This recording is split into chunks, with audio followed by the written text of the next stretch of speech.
Hello, my name is Debbie Gibbs and I represent the Nevada County Climate Change Coalition. And I'm here to talk today about food waste, which is an important component in our fight against global warming. Are we really doomed with global warming, or are there opportunities to draw down the carbon in the atmosphere that can be employed that will save us in the end? There's a gentleman, Paul Hawken, who has written a fantastic book called Drawdown.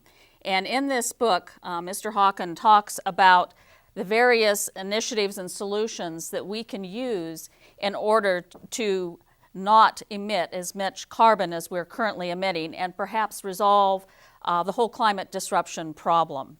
And one of the number 3 on that list, he has 100 solutions. And the third one down is food waste, believe it or not.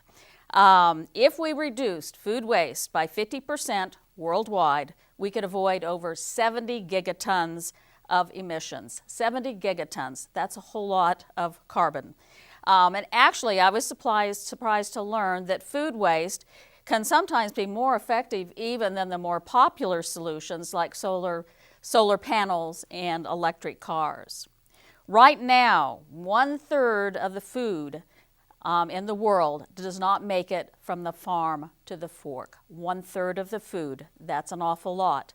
Ranked with countries, if you want to look at it that way, right behind the US and China is a country called food waste.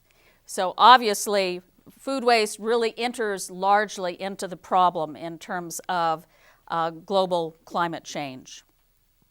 In the U.S., foodstuff is the largest occupant in our U.S. landfills. $160 billion worth of food ends up in our landfill every year.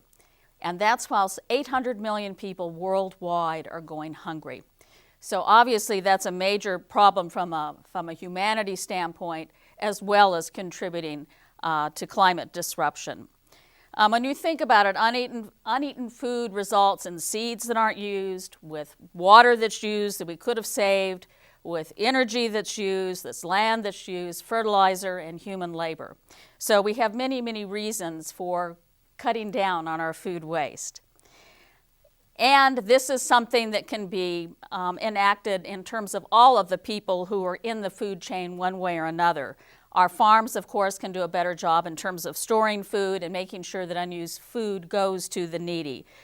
Businesses can do more in terms of informing people about expiration dates so that we don't toss away food needlessly. And finally, consumers have an opportunity to really play a large part. We can buy in perfect produce, we can buy in bulk, we can eat more leftovers. And one of my favorite solutions is we can spend more time perhaps growing our own food or buying our food from local sources so that we have fresh food that stays wholesome in our refrigerators a little bit longer, and we don't have the transportation costs involved with getting this food and the packaging all the way to the store shelf and into our refrigerators. So food waste, it's a no-regrets solution. It's something we all can participate in, and we can feed more people, we can save money in our own pocketbooks, and most of all, we can reduce greenhouse gases. Thank you very much.